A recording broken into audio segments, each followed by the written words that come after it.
Hello there, ladies and gentlemen. My name is Gary gzduel, and I'm here today to bring you guys my Noble Knight deck for the September 2013 format. I've had so much fun playing this deck, and I'm here to share with you guys because this is kind of my playstyle. You know, you summon one monster, and then you tank that with that one monster, and you net advantage with that one monster, and hopefully your opponent can't get past your defenses, and you just dominate. Okay, so right away you'll notice something weird about this deck. There's no other Noble Knight monsters. The Noble Knight monsters that I'd use are just simply Dryston, Madrat, Boars, and Gawain. There's no like Guelshavad and stuff like that. I feel like those effects are kind of superfluous, and they don't really chain well together. Because right now, if you see, like, these cards really chain well. While Madrat and Boars are normal monsters, you can special summon Gawain. While they're equipped, you know, you can use the Madrat's effect, and Dryston just stands on its own because he's just a badass, because he could just like destroy stuff when you equip noble arms to him, and he's just really good. And I guess Black Lancelin's okay, because sometimes you can use it to pull off some combos, and its searching effect isn't that bad either. But like, I feel like the other Noble Knight monsters are kind of superfluous. And also you'll see there's no Lady of the Lake. I feel like that card isn't that useful. Lady of the Lake, the only good thing going for it is that you can instant synchro. But then the synchro monster isn't all that either. It's just, you know, when this card is synchro summoned, you can equip one Noble Arms card from your deck to this card. At the end of the battle phase, if you destroyed a monster by battle, you can search one, you can add one Noble Knight or Noble Arms card. I mean, it's okay. It's not that bad. You get searches, you get pluses, but it's inherently kind of weak, 2100, and Lady of the Lake is kind of a setup card. What I mean is, look, Lady of the Lake, in order to use her effect effectively, you have to set up. You have to either send her to the graveyard, and then maybe, you know, use her graveyard effect to synchro. Or if you have to summon her in order to target one normal Noble Knight monster from your graveyard, and special summon that, and then synchro. So both of them requires you having to do extensive setup. The first version, you have to send it to the graveyard, so you'll have to set it or something, because if you already synchro with it with another Noble Knight monster, it has the downside of just removing itself. So you'll probably have to set Lady of the Lake, which is a very passive move. Instead of using Lady of the Lake and wasting your normal set or normal summon that way, hopefully you can draw into Madrat and just go off with your rank 5 XYZ. The second way is you can normal summon her and bring back a normal monster from the graveyard, but then that requires you to first of all play that normal monster, the normal Artorigus Knight thingy. But like, it's really not that synergetic with the deck. It's just a normal monster. And if you want to use it, okay, sure, but you'll either run one copy of it, which is kind of weird, or you'll run 3 copies of it plus a rabbit, and it's not that consistent. You'll have hands where you draw into 3 of those normal monsters, and there's nothing you can do. You can make the argument like, okay, you can use Gawain, and then you can go for instant rank 4 XYZ. But the argument can be made for these guys. It can be made for Madrat, can be made for Boars. While not equipped with a Noble Arms card, they're normal monsters. So, you know, playing Lady of the Lake has too many downsides, adds too many inconsistent factors into the deck, and I just think it's superfluous. You feel free to disagree with me, really. Like, don't yell at me though. I'm kind of sad, sensitive, but it's okay. Yeah, I'll go into the deck. 1 Black Lancelin, 3 Noble Knight Gawain, 3 Dryston, 3 Madrat, and 3 Boars. 1 Honest, 1 Granmal, 2 Maxi, and 3 Effect Veiler. For the spells, we have 1 Reinforcement of the Army, 1 Dark Hole, 2 Release Restraint Wave. This was a very good suggestion made by one of my subscribers, so shout outs to you, you're awesome. 1 Book of Moon, 3 Kaiser Colosseum, 3 Noble Arms of Destiny, and 2 Noble Arms Gallatin, 3 Noble Arms Caliburn, 2 Noble Arms Excalibur, and 2 Noble Arms Arfidur. Can't say it.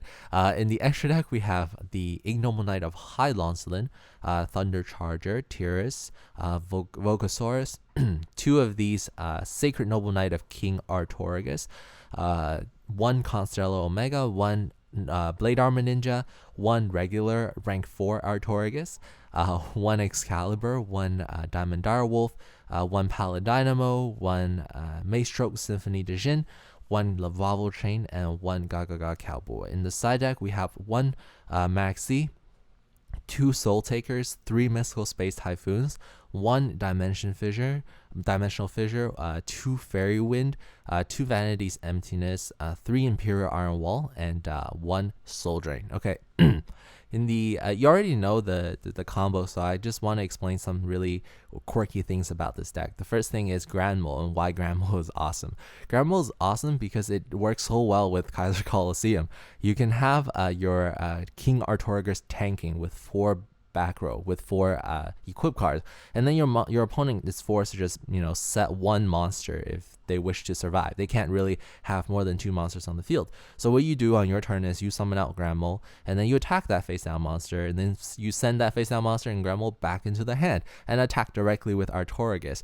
And on your opponent's turn, it's the same situation. Like, do I set a monster? Do I normal summon a monster, knowing that he has Grand Mole? And you'll just get direct damage with Artorigus every turn. And Grand Mole is just really good with Kaiser Coliseum because every turn he'll have that situation because he can't special summon. He can't have more than 2 monsters on the field while you have only 1 Artorigus. So that's a really good tech card. As you can see, also there's a lot of hand traps. There's a 3 Effect Veiler, 2 Maxi, and an Honest. The reason for this is, as you can see, there's no other trap cards. Noble Knights have a lot of equip cards, which is kind of a downside to it. It's kind of one of their weaknesses because there's a lack of defense in terms of traps. So in order to protect your monsters better in terms of defense, you need hand traps, things that you can hold. You want Effect Veiler to negate effects that possibly might get rid of your King Artorigus. You want Maxi in order to draw into your combos that much more efficiently, and you might want to draw into Kaiser Coliseum. You might want to also draw into your side deck cards in order to act as defense. So that's why you have a lot of hand traps. For the spells, they're just all useful spells. Release Restraint Wave, I will say, it's pretty destructive if it works, but if your opponent has like a Mystical Space Typhoon face down, it can mess up your Release Restraint Wave. So when you use Release Restraint Wave, you have to select 1 face-up equip card you control, right? And then you have to destroy it and all set spell and trap cards your opponent controls. Those are simultaneous destruction, okay? So if your opponent chains Chainlink 2 Mystical Space Typhoon on the equip card that you selected, the equip card gets destroyed on Chainlink 2. Chainlink 1 Release Restraint Wave cannot destroy all of the set spell and trap cards your opponent controls because it cannot destroy the selected equip card. So it will miss timing like that. So just be careful. That's why you play Mystical Space Typhoon in the extra deck in the side deck as well, because maybe Release Restraint Wave sometimes isn't enough. Okay, also I play Excalibur at 3. I've seen decks play Excalibur at 1 or Excalibur at 2. I just think it's a good card. It's a very solid effect. You gain 500 life points by effect, and you also gain 500 attack. So it's a really good card all around, and it recurs. So like you really want to draw Madrot plus Caliburn, because on the first turn you can gain up to 1,500 life points. It's just, why not, right? In the side deck, it's very straightforward. I will say something about Dimensional Fissure. It's not as good as I want it to be. It does block your hand traps, and also it has the downside when your King Artorigus gets destroyed and sent to the graveyard. It won't get sent to the graveyard, so it won't activate its effect to special summon 1 level 4 or higher Noble Knight monster. But it's okay. It's not that bad against mermails and stuff, so I keep it around. Yeah, that's all I have to say, really. If you have any questions about the deck, please feel free to drop in the comment section. I hope that I can answer them to the best of my ability. And yeah, I hope you enjoy the video. This is Gary gzduel signing out.